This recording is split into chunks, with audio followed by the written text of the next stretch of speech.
இந்த செய்தியை உங்களுக்காக வழங்குவது அருண் மசாலா. 1983 ஆண்டிலிருந்து தரத்துடன் தன்மை மாறாத அறுசுவை சமையலுக்கான அருண் மசாலா.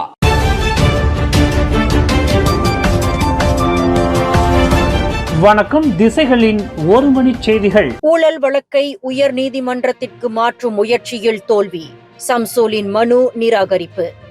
பிரதமரின் முன்னாள் மூத்த அரசியல் செயலாளரான சம்சுல் இஸ்காண்டர் அக்கின் மீது தொடரப்பட்டுள்ள 5 ஊழல் குற்றச்சாட்டுகள் தொடர்பான வழக்கை செஷன்ஸ் நீதிமன்றத்திலிருந்து உயர் நீதிமன்றத்திற்கு மாற்ற கோரிய அவரது மனு இன்று நிராகரிக்கப்பட்டது. குற்றவியல் நடைமுறை சட்டம் சிபிசி பிரிவு 417 கீழ் வழக்கு மாற்றம் பெற வேண்டிய சட்ட தகுதிகளை அவர் பூர்த்தி செய்யவில்லை என்று கூறி உயர் நீதிமன்ற நீதிபதி நூர் ருவீனா நுர்டின் அவரது மனுவை தள்ளுபடி செய்தார். ஒரு குற்றவியல் வழக்கான சிக்கலான சட்ட சிக்கல்களை எழுப்பும் போதோ அல்லது நீதியின் நலன் அத்தகைய இடமாற்றத்தை அவசியமாக்கும் போதோ இத்தகைய வரையறுக்கப்பட்ட சில காரணங்களின் அடிப்படையில் மட்டுமே கீழமை நீதிமன்றத்திலிருந்து உயர் நீதிமன்றத்திற்கு மாற்றப்படுவதை இப்பிரிவு அனுமதிக்கிறது. இந்நிலையில் இந்த விவகாரத்தில் சட்டம் ஏற்கனவே நிலை பெற்றுள்ளது என்றும் கட்டாயமாக பின்பற்ற வேண்டிய நீதிமன்ற முன்னுதாரணங்களில் இருந்து விலக வேண்டிய எந்த காரணமும் இல்லை என்றும் நீதிபதி தமது தீர்ப்பில் குறிப்பிட்டுள்ளார். கடந்த பிப்ரவரி மாதம் தாக்கல் செய்யப்பட்ட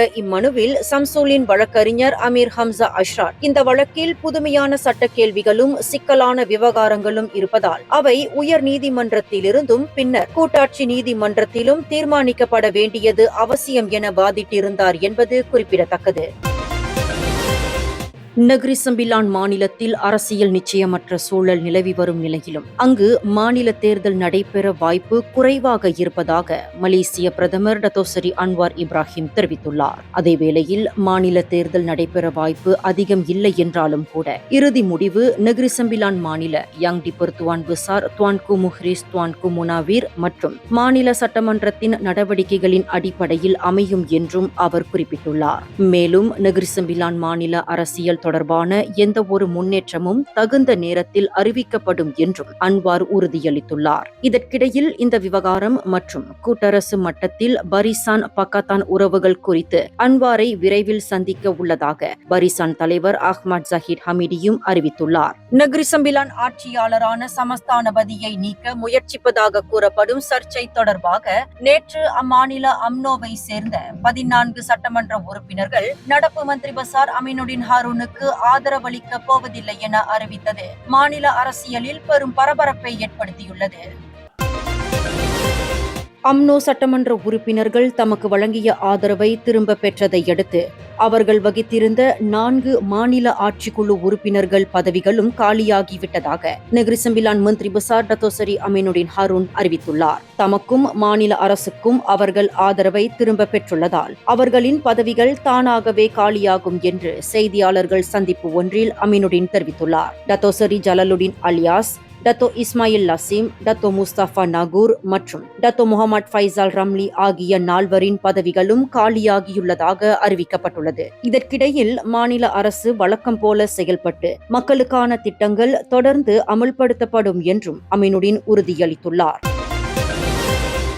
1.11 பில்லியன் ரிங்கெட் மதிப்பிலான செமிகண்டக்டர் திட்டம் தொடர்பான விசாரணைக்கு உதவுவதற்காக அரசியல் ஆய்வாளர் ஜேம்ஸ் சாய் மலேசிய ஊழல் தடுப்பு ஆணைய தலைமையகத்தில் இன்று செவ்வாய்க்கிழமை ஆஜரானார். முன்னாள் பொருளாதார அமைச்சர் டத்தோஸ்ரீ ரஃபீசி ரம்லியின் முன்னாள் உதவியாளருமான ஜேம்ஸ் சாய் இன்று காலை சுமார் 10 மணியளவில் வெள்ளை நிற காரில் தலைமையகத்தை வந்தடைந்தார். முன்னதாக வெளிநாட்டில் இருந்த ஜேம்ஸ் சாய் விசாரணைக்காக மலேசியா திரும்பி வருவதை SPRM அறிவித்ததாக அதன் தலைமை ஆணையர் தான் ஸ்ரீ அசாம்பாக்கி உறுதிப்படுத்தியிருந்தார். மேலும் இந்த விசாரணை தொடர்பாக ஜேம்ஸ் சாயை முன்பே கண்காணித்து வந்ததாகவும் SPRM தெரிவித்துள்ளது. இதற்கிடையில் ஜேம்ஸ் சாயை பிரதிநிதித்துவப்படுத்தும் சட்ட நிறுவனமான K7 அட்வொகேட்ஸ் அண்ட் சொலிசிட்டர்ஸ் வெளியிட்ட அறிக்கையில் லண்டனில் உள்ள அவரது பணியிட நிறுவனத்தின் அனுமதியை பெற்ற பின்னரே மலேசியா திரும்புவதற்கான ஏற்பாடுகள் செய்யப்பட்டதாக கூறப்பட்டுள்ளது. ஜேம்ஸ் சாய் தற்போது SPRM விசாரணைக்கு முழுமையாக ஒத்துழைத்து வருவதாகவும் இந்த அறிக்கையில் தெரிவிக்கப்பட்டுள்ளது.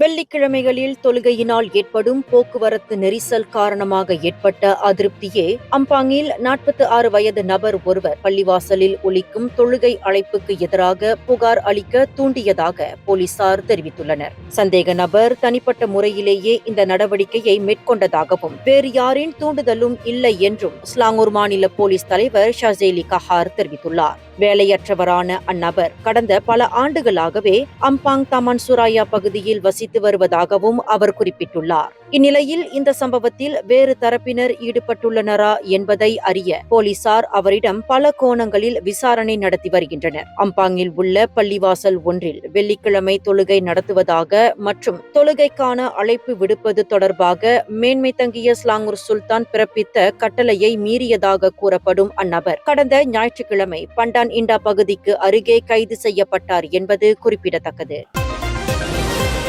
திசைகள் செய்தி ஊடகத்தில் பணியாற்ற விருப்பமா? விற்பனை துறையில் சாதிக்கும் ஆர்வம் கொண்டவரா நீங்கள்? அப்படியென்றால் நாங்கள் தேடுகின்ற நபர் நீங்களாக இருக்கலாம். புதிதாக பட்டம் பெற்றவர்களும் விண்ணப்பிக்கலாம்.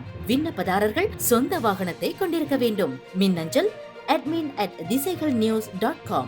தொடர்பு எண்கள் 0361811414 அல்லது 0123516515.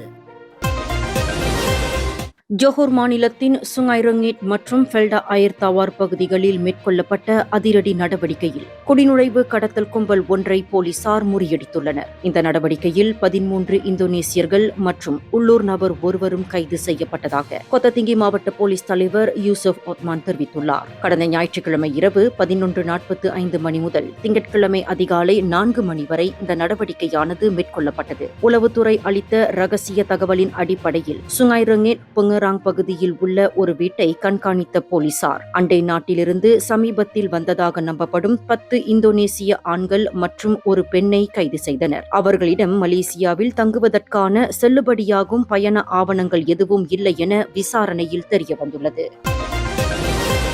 இந்தோனேசிய தலைநகர் ஜகார்த்தாவில் நேற்று திங்கட்கிழமை இரவு 2 ரயில்கள் மோதிய விபத்தில் குறைந்தது 7 பேர் உயிரிழந்ததுடன் 80க்கும் மேற்பட்டோர் படுகாயம் அடைந்துள்ளனர். அந்நாட்டு அரசு ஊடகங்களின் தகவலின்படி ஒரே பாதையில் நின்று கொண்டிருந்த பயணிகள் ரயிலை அதற்கு பின்னால் வந்த தொலைதூர பயணிகள் ரயில் மோதியதாக தெரிவிக்கப்பட்டுள்ளது. இவ்விபத்தில் உயிரிழந்தோர் மற்றும் காயமடைந்தோரின் இறுதி எண்ணிக்கை இன்னும் உறுதி செய்யப்படவில்லை. எனினும் ரயிலில் சிக்கியுள்ள பயணிகள் மீட்கும் பணிகள் தொடர்ந்து நடைபெற்று வருவதாக அதிகாரிகள் தெரிவித்துள்ளனர். பக்காசி திமு ரயில் நிலையம் அருகே படுகாயமடைந்த பயணிகளை அவசர சிகிச்சைக்காக அழைத்து செல்லப்படும் காட்சிகளும் ரயில் சிதைவுகளில் சிக்கியவர்களை மீட்பு பணியாளர்கள் வெளியேற்ற முயலும் காட்சிகளும் உள்ளூர் ஊடகங்களில் ஒளிபரப்பப்பட்டு வருகின்றன. இந்த செய்தியை உங்களுக்காக வழங்கியது அருண் மசாலா. 1983 ஆண்டிலிருந்து தரத்துடன் தன்மை மாறாத அறுசுவை சமையலுக்கு அருண் மசாலா.